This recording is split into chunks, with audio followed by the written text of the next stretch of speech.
Let me tell you something most startup founders don't want to hear. Funding does not save companies. In fact, for many startups, funding is the beginning of the end. You already know that. You've seen the headlines. You've heard the stories. You've watched companies raise millions and still disappear.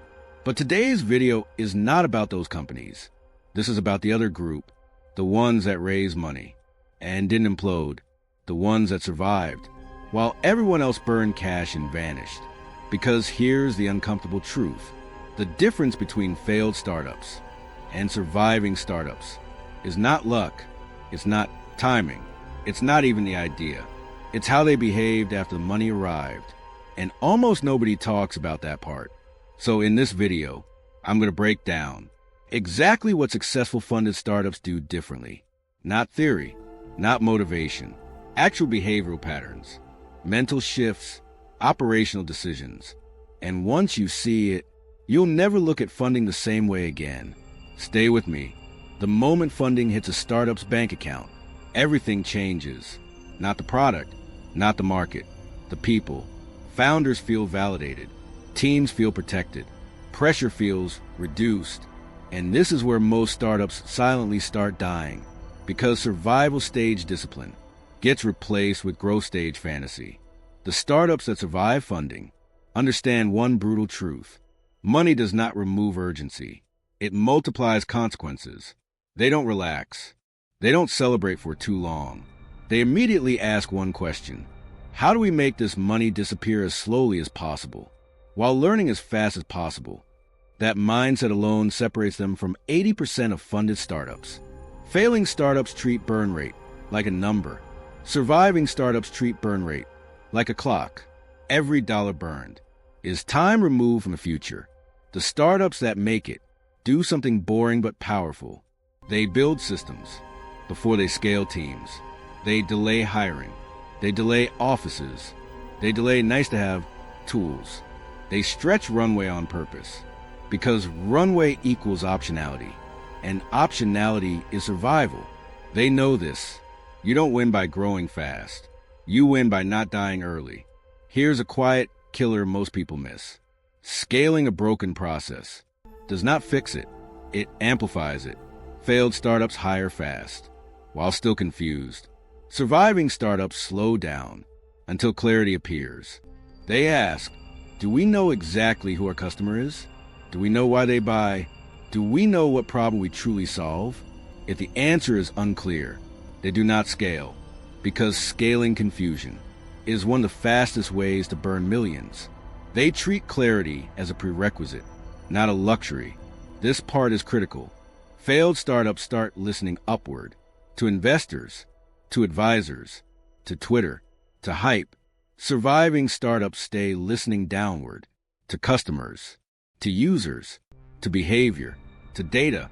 Founders personally read support tickets. They personally watch user recordings. They personally talk to customers. They don't outsource understanding, because once founders lose touch with users, decisions become guesses, and guesses are expensive. Money creates temptation. New markets, new features, new partnerships. Failing startups chase everything. Surviving startups say no a lot. They understand focus is not about doing less work. It's about doing less wrong work. They pick one core metric, one core user, one core problem, and they attack it relentlessly. Depth before breadth. Every time. This is rarely discussed. Funding messes with founder psychology. Ego increases. Fear hides. Reality softens. The startups that survive actively fight this. They create internal honesty. They track bad news early. They reward uncomfortable truth. They confront problems immediately. They don't hide metrics. They don't spin narratives internally, because denial is more dangerous than competition. One of the biggest startup mistakes is expecting instant results. Marketing takes time. Hiring takes time. Product changes take time. Failing startups panic early. Surviving startups understand lag. They wait long enough to see real signal, but not so long that mistakes compound. This balance is rare and powerful. Smart startups don't think in rounds. They think in milestones. They ask, what must be true for the next round to make sense? Revenue, retention, growth quality. They don't assume future funding. They earn it because funding is not a reward. It's a transaction. At this stage, most people expect some secret tactic, a hidden growth hack, a clever framework. But the real difference is far simpler and harder. Failing startups focus on appearing successful. Surviving startups focus on becoming sustainable. That distinction changes everything. When a startup is obsessed with appearances, decisions are made for optics, press releases before progress, big announcements before real traction, polished decks before solid fundamentals. But startups that survive don't care how things look from the outside. They care how things function on the inside. They ask uncomfortable questions like, are customers actually staying? Are they paying willingly? Would this business survive if growth slowed tomorrow? They don't hide behind vanity metrics. They don't confuse noise with momentum.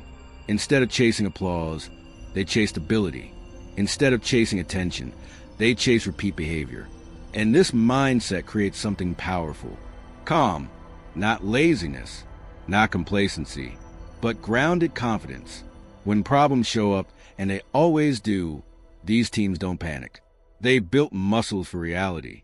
This is why, years later, when hype fades and trends change, these startups are still alive, not because they were loud, but because they were solid. One of the most dangerous mistakes a funded startup can make is misreading what success actually looks like. Growth feels like success. Press feels like success. New users feel like success. But none of those guarantee survival. Surviving startups learn early to separate signals from symptoms. A spike in users is a symptom.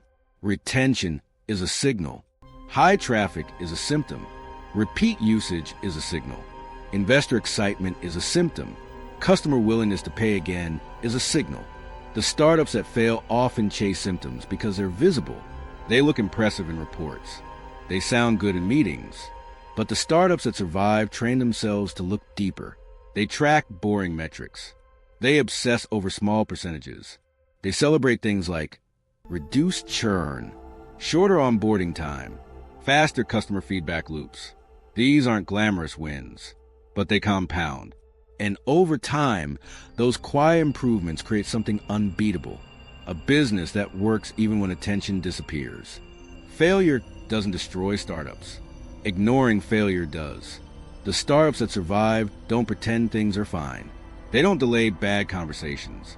They don't wait for problems to become disasters. When something breaks, they slow down instead of speeding up.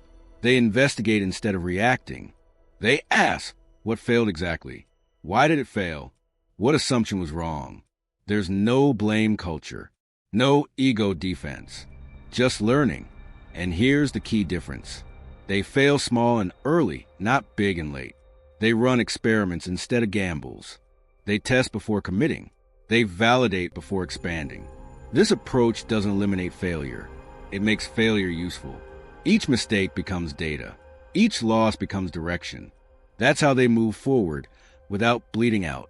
After funding, leadership becomes more important, not less. In failing startups, founders drift away from execution. They become presenters. They become vision narrators. They become distant. In surviving startups, founders stay deeply involved, not by micromanaging, but by staying close to reality. They know the numbers. They understand the product. They can explain customer pain without slides. They don't delegate accountability. They don't hide behind teams. Because leadership isn't about control. It's about clarity. And clarity flows downward. When leadership is grounded, teams are focused. When leadership is honest, teams are aligned. This is how strong cultures form, not through slogans, but through consistent behavior. Patience is underrated in startups because it looks like slowness. But in reality, patience is precision. Surviving startups don't rush decisions just to feel productive. They wait for enough information. They let patterns emerge. They know that moving too fast in the wrong direction is worse than moving slowly in the right one. They respect compounding. They respect timing. They respect endurance. This patience allows them to outlast competitors who burn out early. While others chase shortcuts, they build foundations. And when the market shifts, as it always does, they're still standing. Not because they were the fastest, but because they were the most prepared. Funding doesn't kill startups.